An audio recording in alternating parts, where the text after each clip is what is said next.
பிரதமரை விமர்சிப்பவர்களுக்கு தக்க பதிலடி கிடைக்கும் என்று பாஜக எம்எல்ஏ வானதி ஸ்ரீனிவாசன் எச்சரித்துள்ளார். கோவையில் செய்தியாளர்களிடம் பேசிய பாஜக எம்எல்ஏ வானதி ஸ்ரீனிவாசன், கோவையில் பிரதமர் மோடி பங்கேற்கும் வாகன பேரணி தேர்தல் ஆணையத்தின் கட்டுப்பாடுகளுக்கு உட்பட்டு நடைபெறுகிறது. பிரதமரின் நிகழ்ச்சிக்கு பொதுமக்கள் வருவதற்கு எவ்வித கட்டுப்பாடும் கிடையாது. யார் வேண்டுமானாலும் வரலாம் என்று தெரிவித்தார். அதைத் தொடர்ந்து தேர்தல் பத்திரங்கள் தொடர்பான கேள்விக்கு பதிலளித்த அவர், தேர்தல் பத்திரங்கள் தொடர்பாக நிறைய வதந்திகள் பரவி வருகிறது. இந்தியாவில் பதிவு செய்யப்பட்ட நிறுவனங்கள் மட்டுமே தேர்தல் பத்திரங்கள் மூலம் நன்கொடை கொடுக்க முடியும். மத்திய பாஜக அரசை அதானி, அம்பானி நடத்தி வருவதாக குற்றம் சாட்டி வந்த நிலையில் தேர்தல் நன்கொடை பத்திரப்பட்டியலில் அவர்கள் பெயர் இல்லாதது எதிர்க்கட்சியினருக்கு ஏமாற்றத்தை ஏற்படுத்தியுள்ளது என்று பதிலளித்தார். பின்னர் பிரதமரை விமர்சித்த அமைச்சர் உதயநிதிக்கு பதிலடி கொடுத்த வானதி ஸ்ரீனிவாசன், சொத்து வரி, பத்திரப்பதிவு வரி உயர்வு என தாங்க முடியாத சுமையை மக்கள் மீது திமுக அரசு திணித்து வருகிறது. பிரதமரை அமைச்சர் உதயநிதி 28 பைசா என விமர்சனம் செய்வதா? பிரதமரை விமர்சிப்பவர்களுக்கு தக்க பதிலடி கிடைக்கும் என்று தெரிவித்துள்ளார். தமிழகத்தில் மக்களவைத் தேர்தல் நடைபெறும் ஏப்ரல் 19ஆம் தேதி வெள்ளிக்கிழமை என்பதால் இஸ்லாமியர்கள் வாக்களிக்க கூடாது என்ற நோக்கத்தில் தேர்தல் தேதி அறிவிக்கப்பட்டு இருப்பதாக மனிதநேய மக்கள் கட்சி தலைவர் ஜவாஹிருல்லா சந்தேகம் தெரிவித்துள்ளார். இது தொடர்பாக அவர், பிரதமர் நரேந்திர மோடி சில வாரங்களில் மட்டும் 5 முறை தமிழகத்திற்கு வந்துள்ளார். பெருமழை வெள்ளத்தில் தமிழகம் மூழ்கி தவித்த போது கூட ஆறுதல் சொல்ல வராதவர் இந்த முறை தொடர்ச்சியாக 5 முறை தமிழகத்திற்கு வந்திருப்பதும், அவருடைய வருகையின் போது தேர்தல் ஆணையம் மக்களவைக்கான தேர்தல் தேதியை அறிவிப்பதும், முதற்கட்ட தேர்தல் தமிழகத்தில் என்று அறிவிப்பதும் பலத்த சந்தேகங்களை ஏற்படுத்துகிறது.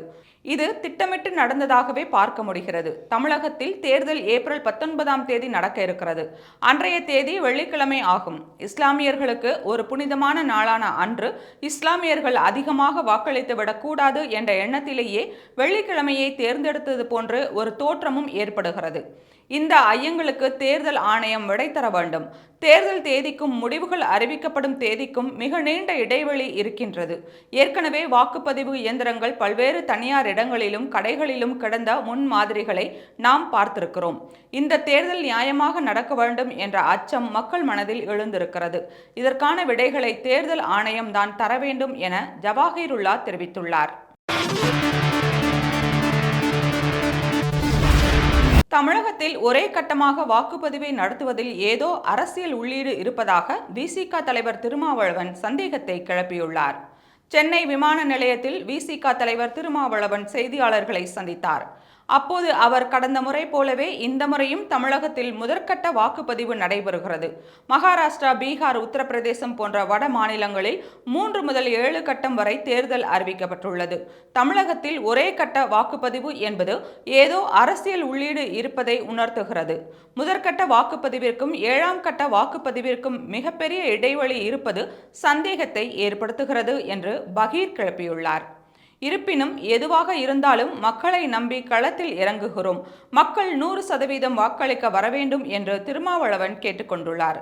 அதைத் தொடர்ந்து மக்களவைத் தேர்தலில் விசிக வேட்பாளர் குறித்த கேள்விக்கு பதிலளித்த திருமா, காங்கிரஸ் எம்பி ராகுல் காந்தியின் பாரத இணைப்பு நியாய யாத்திரை பயணத்தின் நிறைவு விழாவில் INDA கூட்டணியைச் சேர்ந்த 28 கட்சிகளும் பங்கேற்கின்றனர். அதில் கலந்து கொள்ள மும்பை செல்லுகிறேன். மும்பையில் இருந்து வந்தவுடன் விசிக வேட்பாளர் குறித்து அறிவிக்கப்படும் என்று பதிலளித்தார். மக்களவைத் தேர்தலில் தேமுதிக சார்பில் போட்டியிட விரும்புவோர் வரும் 19ஆம் தேதி முதல் விருப்ப மனு தாக்கல் செய்யலாம் என அக்கட்சியின் பொதுச் செயலாளர் பிரேமலதா அறிவித்துள்ளார். இதுகுறித்து அவர் வெளியிட்டுள்ள அறிக்கையில், தமிழகம் மற்றும் புதுச்சேரி உள்ளிட்ட 40 மக்களவை தொகுதிகளில் தேமுதிக சார்பில் போட்டியிட விரும்பும் அனைத்து நிர்வாகிகளும் தொண்டர்களும் மக்களவை தேர்தல் விருப்ப மனுக்களை மார்ச் 19 காலை 11 மணியில் இருந்து சென்னை கோயம்பேடில் உள்ள தலைமை கழகத்தில் பெற்றுக்கொள்ளலாம் என்று தெரிவித்துள்ளார். மேலும் பூர்த்தி செய்யப்பட்ட விருப்ப மனுக்களை மார்ச் 20 மாலை 5 மணிக்குள் கட்சி தலைமையகத்தில் ஒப்படைக்க வேண்டும் என்றும், பொது தொகுதிக்கான விருப்ப மனு கட்டணமாக 15,000 ரூபாயும், தனி தொகுதிக்கான விருப்ப மனு கட்டணமாக 10,000 ரூபாயும் செலுத்த வேண்டும் எனவும் தனது அறிக்கையில் குறிப்பிட்டுள்ளார். மக்களவை தேர்தலில் தேமுதிக சார்பில் போட்டியிடும் வேட்பாளர்களுக்கு மார்ச் 21 காலை 10 மணி அளவில் கட்சி தலைமை அலுவலகத்தில் நேர்காணல் நடைபெறும் என்றும் தேமுதிக பொதுச் செயலாளர் பிரேமலதாவின் அறிக்கையில் தெரிவிக்கப்பட்டுள்ளது.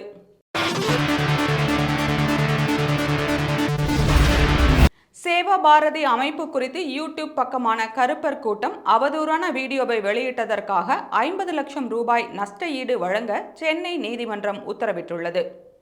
கருப்பர் கூட்டம் என்ற யூடியூப் பக்கம் தூத்துக்குடி மாவட்டம் சாத்தான்குளத்தில் ஜெயராஜ் பென்னிக்ஸ் ஆகியோர் விசாரணை காவல் என்ற பெயரில் அழைத்துச் செல்லப்பட்டு காவல் நிலையத்தில் கொல்லப்பட்டனர். இந்த சம்பவம் RSS நிறுவனத்தின் கிறிஸ்தவர்களை அழிக்கும் முயற்சி என்றும் இதற்கு சேவா பாரதி அமைப்பு பின்னணியில் இருப்பதாகவும் கருப்பர் கூட்டம் யூடியூப் பக்கம் தெரிவித்திருந்தது. தங்கள் அமைப்பின் மீது முற்றிலும் உண்மைக்கு புறம்பான கருத்துக்களை கருப்பர் கூட்டம் பக்கம் வெளியிட்டதாகவும் அந்த வீடியோவில் பேசியிருந்த நாத்திகன் என்ற சுரேந்தர் தங்களுக்கு நஷ்ட ஈடு வழங்க கோரியும் அந்த பக்கத்தை நிரந்தரமாக தடை செய்ய வேண்டும் எனவும் சேவா பாரதி அமைப்பு உயர் நீதிமன்றத்தில் வழக்கு தொடர்ந்தது. இந்த வழக்கை விசாரித்த நீதிபதி J. சதீஷ்குமார் குற்றம் சாட்டப்பட்டவர் நீதிமன்றத்தில் ஆஜராகவில்லை என்பதால் அவர் குற்றச்சாட்டை மறுக்கவில்லை என்பது தெளிவாகிறது. கருத்து சுதந்திரம் என்ற பெயரில் மற்றவர்களின் நற்பெயரை கெடுக்கும் வகையில் கருத்துக்களை வெளியிட யூடியூப் மற்றும் சமூக ஊடகங்களுக்கு சட்டம் எந்த உரிமையும் வழங்கவில்லை. மனுதாரரை குறிப்பிட்ட சமூகத்திற்கு எதிரானவர் போலவும் அந்த சமூகத்தை முற்றிலும் அழிக்க நினைப்பவர் போலவும் கருப்பர் கூட்டம் பக்கம் சித்தரித்துள்ளது. இந்த கருத்து மனுதாரரின் நற்பெயருக்கு களங்கம் விளைவிப்பதாக இருக்கிறது. எனவே சேவா பாரதி அமைப்பு குறித்து எந்தவித கருத்துக்களையும் தெரிவிக்க கருப்பர் கூட்டம் யூடியூப் பக்கத்திற்கு தடை விதிக்கப்படுகிறது. மேலும் மனுதாரரின் நற்பெயருக்கு களங்கம் விளைவித்ததால் சேவா பாரதி அமைப்புக்கு 50 லட்சம் ரூபாயை நஷ்ட ஈடாக கருப்பர் கூட்டம் பக்கம் வழங்க வேண்டும் என நீதிபதி உத்தரவிட்டார். ஊழலுக்கு எதிராக அமலாக்கத்துறை அசைக்க முடியாத நடவடிக்கைகளை எடுத்து வருகிறது என பிரதமர் நரேந்திர மோடி பாராட்டியுள்ளார். ஒரு நிகழ்ச்சியில் பிரதமர் மோடி பேசுகையில், ஊழலுக்கு எதிரான எந்த ஒரு சலுகையையும் காட்டக்கூடாது என்பதே பாஜக அரசின் முக்கிய நோக்கம். ஊழலுக்கு எதிராக செயல்பட அமலாக்கத்துறை உட்பட அனைத்து புலனாய்வு அமைப்புகளுக்கும் முழுமையான சுதந்திரம் வழங்கப்பட்டுள்ளது. 2014ஆம் ஆண்டுக்கு முன்பு வரை புலனாய்வு அமைப்புகள் சரியாக செயல்படவில்லை. 2014 வரை சட்டவிரோத பண பரிமாற்ற தடை சட்டத்தின் கீழ் 1800 வழக்குகள் மட்டுமே பதிவாகி இருந்தன. ஆனால் சென்ற 10 ஆண்டுகளில் 4700 வழக்குகள் பதியப்பட்டுள்ளன. 2014 வரை 5000 கோடி ரூபாய் மதிப்பிலான சொத்துக்கள் மட்டுமே பறிமுதல் செய்யப்பட்டன. ஆனால் 10 ஆண்டுகளில் 1 லட்சம் கோடி ரூபாய் மதிப்பிலான சொத்துக்கள் பறிமுதல் செய்யப்பட்டுள்ளன. புகார்களும் 10 மடங்கு அதிகரித்துள்ளன. பயங்கரவாதத்திற்கு நிதியுதவி அளிப்பவர்கள், சைபர் கிரைம் மற்றும் போதைப்பொருள் குற்றங்களில் ஈடுபட்ட பல நபர்களை அமலாக்கத்துறை கைது செய்துள்ளது. பெரிய அளவிலான குற்றங்களையும் முறியடித்துள்ளது. ஊழலுக்கு எதிராக நடவடிக்கைகளை எடுக்கும்போது சிலருக்கு பிரச்சனைகள் எழுவது இயற்கைதான். ஊழல் செய்தவர்களை புலனாய்வு அமைப்புகள் விடவே விடாது. இதன் காரணமாக எதிர்க்கட்சிகள் இரவும் பகலும் மோடியை விமர்சிப்பதில் ஈடுபட்டுள்ளன. தேர்தல் விரைவில் நெருங்கும் நிலையில் எதிர்க்கட்சிகள் காகிதத்தில் கணக்கிட்டு பகல் கனவு காண்கிறார்கள். ஆனால் மோடி கனவுகளை தாண்டி உத்தரவாதம் அளித்து வருகிறார். இம்முறை மக்கள் யாருக்கு வாக்களிக்கிறார்கள் என்பது விரைவில் தெரியும். அப்போது எதிர்க்கட்சிகளின் கனவுகளும் கலைந்துவிடும் என்று பிரதமர் மோடி பேசினார். தேர்தல் பத்திரங்கள் மூலம் லாட்டரி அதிபர் மார்டினின் நிறுவனத்திடம் திமுக 509 கோடி ரூபாய் பெற்றிருப்பது தெரியவந்துள்ளது.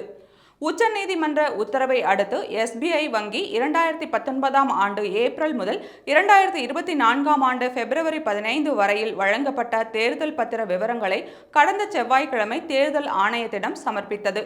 இந்த விவரங்களை மார்ச் 15ஆம் தேதிக்குள் தேர்தல் ஆணையம் அதன் இணையதளத்தில் பதிவேற்றம் செய்ய வேண்டும் என்று உச்சநீதிமன்றம் உத்தரவிட்டிருந்தது. அதன்படி தேர்தல் ஆணையம் தேர்தல் பத்திர விவரங்களை அதன் தளத்தில் பதிவேற்றம் செய்துள்ளது. ஆனால் அதில் தேர்தல் பத்திரங்களை வாங்கியது யார், எந்த தேதியில் வாங்கினார்கள், எவ்வளவு தொகை கொடுத்து வாங்கினார்கள், எந்த அரசியல் கட்சி எந்த தேதியில் குறிப்பிட்ட தேர்தல் பத்திரங்களை பணமாக மாற்றிக்கொண்டது என்ற விவரங்களை தேர்தல் ஆணையத்திடம் SBI வழங்கவில்லை. இந்த விவரங்களை வழங்க வேண்டும் என்று உச்சநீதிமன்றம் மீண்டும் உத்தரவு பிறப்பித்தது. அதன்படி SBI வங்கி வழங்கிய புதிய விவரங்களை தேர்தல் ஆணையம் இணையதளத்தில் பதிவேற்றம் செய்துள்ளது. அதில் எந்தெந்த நிறுவனங்கள் எந்தெந்த கட்சிகளிடம் இருந்து நிதி பெற்றன என்ற விவரங்கள் இடம்பெற்றுள்ளன. அதன்படி லாட்டரி அதிபர் மார்டினுக்கு சொந்தமான ஃபியூச்சர் கேமிங் நிறுவனம் 509 கோடி ரூபாயை திமுக தேர்தல் பத்திரங்கள் மூலம் நன்கொடையாக கொடுத்தது தெரியவந்துள்ளது. இதேபோல் அதிமுக தேர்தல் பத்திரங்கள் மூலம் 6 கோடி ரூபாய் பெற்றுள்ளது. அதில் 5 கோடி ரூபாயை சென்னை சூப்பர் கிங்ஸ் நிறுவனம் கொடுத்துள்ளது. இது தவிர கோயம்புத்தூரை தலைமையிடமாக கொண்ட லக்ஷ்மி மெஷின் ஒர்க்ஸ் என்ற நிறுவனமும் தேர்தல் பத்திரம் மூலமாக 1 கோடி ரூபாயை அதிமுகவுக்கு நிதியாக வழங்கியுள்ளது. தேர்தல் ஆணையத்தின் புதிய தரவுகளின்படி தேர்தல் பத்திரம் மூலமாக பாஜக மொத்தமாக 6986.5 கோடி ரூபாயும், காங்கிரஸ் கட்சி 1334.35 கோடி ரூபாயும், நவீன் பட்நாயக்கின் பிஜு ஜனதா தளம் 944.5 கோடி ரூபாயும் பெற்றுள்ளது. அதேபோல ஜெகன்மோகன் ரெட்டியின் ஒய்எஸ்ஆர் காங்கிரஸ் கட்சி 442.8 கோடி ரூபாயும், சந்திரபாபு நாயுடுவின் தெலுங்கு தேசம் கட்சி 181.35 கோடி ரூபாயும், மமதா பானர்ஜியின் திரிணாமுல் காங்கிரஸ் 1397 கோடி ரூபாயும் தேர்தல் பத்திரங்கள் மூலமாக பெற்றிருப்பது தெரியவந்துள்ளது. மக்களின் உழைப்பை சுரண்டி உயிரை குடிக்கும் பாவ பணத்தை பெற்றுள்ள திமுகவுக்கு வரும் தேர்தலில் மக்கள் பாடம் புகட்டுவார்கள் என்று எதிர்க்கட்சித் தலைவர் எடப்பாடி பழனிசாமி விமர்சித்துள்ளார். இது குறித்து அவர் வெளியிட்டுள்ள அறிக்கையில், லாட்டரி சீட்டு சூதாட்டம் நடத்தும் ஃபியூச்சர் கேமிங் என்ற நிறுவனத்திடம் 509 கோடி ரூபாய் தேர்தல் பத்திரம் மூலமாக திமுக பெற்றுள்ளது அம்பலமாகியுள்ளது. சூதாட்டங்களால் உயிர்கள் பறிபோவதை தடுக்கும் சீரிய நோக்குடன் முன்னாள் முதல்வர் எம்ஜிஆர் ஆட்சியில் குழுக்கள் சீட்டும், முன்னாள் முதல்வர் ஜெயலலிதா ஆட்சியில் லாட்டரி சீட்டும், தனது தலைமையிலான அதிமுக ஆட்சியில் ஆன்லைன் சூதாட்டமும் தடை செய்யப்பட்டது. ஆனால் நிர்வாக திறனற்ற திமுக ஆட்சியில் ஆன்லைன் ரம்மி தடை சட்டம் குறித்து பேரளவில் மட்டுமே நடவடிக்கைகள் எடுப்பது போல காட்டிவிட்டு, மறுபுறம் மக்களின் உயிரையே பணயம் வைக்கும் சூதாட்ட நிறுவனத்திடம் பணம் பெற்றிருப்பது வெட்கக்கேடானது என்று கடுமையாக விமர்சித்துள்ளார். மேலும் மக்களின் உழைப்பை சுரண்டி உயிரை குடிக்கும் பாவ பணத்தை பெற்றிருக்கும் திமுக தலைவர் ஸ்டாலினுக்கு வரும் மக்களவைத் தேர்தலில் மக்கள் உரிய பாடம் புகட்டுவார்கள் என்று எடப்பாடி பழனிசாமி தெரிவித்துள்ளார். நாகை அருகே உரிய ஆவணமின்றி எடுத்துச் செல்லப்பட்ட 99,500 ரூபாய் ரொக்கத்தை பறக்கும் படையினர் பறிமுதல் செய்துள்ளனர். நாகை மாவட்டம் முழுவதும் வாக்காளர்களுக்கு பணப்பட்டுவாடா மற்றும் பரிசு பொருட்கள் எடுத்துச் செல்லப்படுவதை தடுக்க பறக்கும் படையினர் 24 மணி நேரமும் தீவிர கண்காணிப்பில் ஈடுபட்டு வருகின்றனர். இதற்காக நாகப்பட்டினம் மாவட்டத்தில் உள்ள 3 சட்டமன்ற தொகுதிகளில் தலா ஒரு சட்டமன்ற தொகுதிக்கு 9 பறக்கும் படைகள் மற்றும் 9 நிலையான கண்காணிப்பு குழுவினர் அதிநவீன கேமரா பொருத்தப்பட்ட வாகனங்கள் மூலம் தொடர் கண்காணிப்பு பணியில் ஈடுபட்டு வருகின்றனர். இந்நிலையில் நாகை அருகே சேசமூலை பகுதியில் தேர்தல் பறக்கும் படை அலுவலர்கள் சந்தானராஜ் செல்வகுமார் தலைமையில் அதிகாரிகள் சோதனை செய்தனர். அப்போது பூந்தோட்டம் பகுதியைச் சேர்ந்த செல்போன் கடை உரிமையாளர் ரகுராமன் தனது இருசக்கர வாகனத்தில் 99,500 ரூபாய் ரொக்க பணத்தை காரைக்காலுக்கு எடுத்துச் சென்றது தெரியவந்தது. இதையடுத்து உரிய ஆவணங்கள் இன்றி எடுத்து சென்ற அந்த பணத்தை தேர்தல் பறக்கும் படை அதிகாரிகள் பறிமுதல் செய்து நாகை வட்டாட்சியர் அலுவலகத்தில் ஒப்படைத்தனர். அயோத்தி ராமர் கோவில் பாரத கலாச்சார மறுமலர்ச்சியின் தொடக்கத்திற்கான அறிகுறி என்று RSS பொதுச் செயலாளர் தத்தேத்ரயா ஹோசபாலே தெரிவித்துள்ளார். RSS அமைப்பின் அகில பாரத பிரதிநிதி சபை கூட்டம் மகாராஷ்டிரா மாநிலம் நாக்பூரில் நடைபெற்றது. அதில் RSS பொதுச் செயலாளராக மீண்டும் தத்தாத்திரேயா ஹோசபாலே தேர்ந்தெடுக்கப்பட்டார்.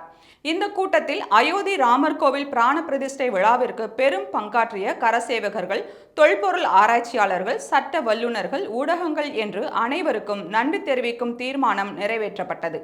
அதைத் தொடர்ந்து செய்தியாளர்களிடம் பேசிய தத்தாத்திரேயா ஹோசபாலே, RSS அமைப்பு மக்களின் இதயங்களில் இடம் பிடித்து வருகிறது. சங்கத்தின் தாக்கம் சமூகத்திலும் அதிகரித்து வருகிறது. அயோத்தியில் ராமர் கோவில் கட்டப்பட்டிருப்பது பாரத கலாச்சார மறுமலர்ச்சியின் தொடக்கத்திற்கான அறிகுறி. ராமர் கோவில் இந்தியாவின் நாகரிகம் மற்றும் கலாச்சாரத்தின் சின்னம் என்று தெரிவித்தார்.